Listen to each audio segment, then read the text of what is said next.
Қалайсыздар, қалдарыңыз қалай? Бүгін машинамды ерттеп, Нұрғазға атым ерттеп берді үшін, ол тұрмады, өзім ерттеп жатырмын. Мынау не аккумулятор ма, соны салып қосып, жұмыстармен шығайын деп тұрмын.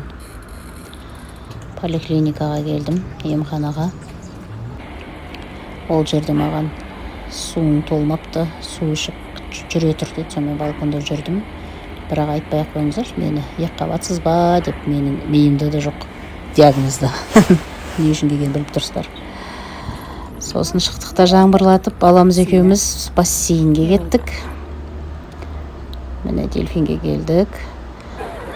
Бассейн. Ақжүрек тренермен қатысады. Мен жай сопровождающий қасында жүрем, шомылам, күтіп тұрғанша деп. Екеуміз шомылып, рахаттанып, демалып алдық. Ол үйреніп жүр. Жаңбыр құйып кетті, сонда да біз шомылып жүрдік, бассейннен шықпадық. Шыққан соң ыстық кофе ішіп, жылынып алдық. Сосын баламды артыма отырғызып алып, қайтадан шықтық. Сонымен поликлиникаға қайтадан келдік. Енді бұл жолы гинеколог емес.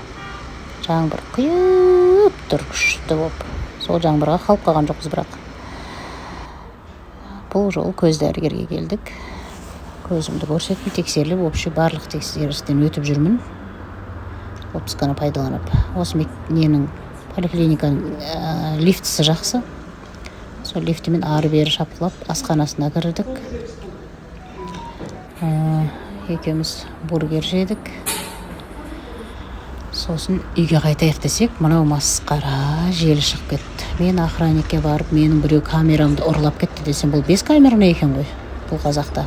Сөйтіп сүйреп барып, вулканизацияға алып бардық. Вулканизация істемеймін, бұлай шығып кетеді деп жатып, әйтеуір бір кісі көмектесіп, үрлеп берді, Құдайға шүкір. Сонымен әз болып үйге қайтып келе жатырмыз.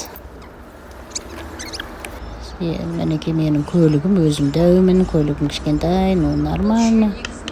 Үйге келіп өтір тамақ істеп жеп алдық, демалдық. Сосын мынау ваннамды жинайтын күнім еді. Содан уборкаға кірісіп кетті. Мына заттар маған көмекке керек болды. Бүкіл барлығын жуып шайдым. Төбесі бар ма, асты бар ма, жәні бар ма, кафелі бар ма, айнасы бар ма. Сөйтіп музыканы қойып, жәнім кіріп, бүкіл жерін жуып шайып, тазалап шықтым. Бүгінгі күнім осымен бітті. Мінекей, валя, тап-таза болды. Менің бір күнім осылай өтті. Лайк бас, коммент жазып кетіңіздер.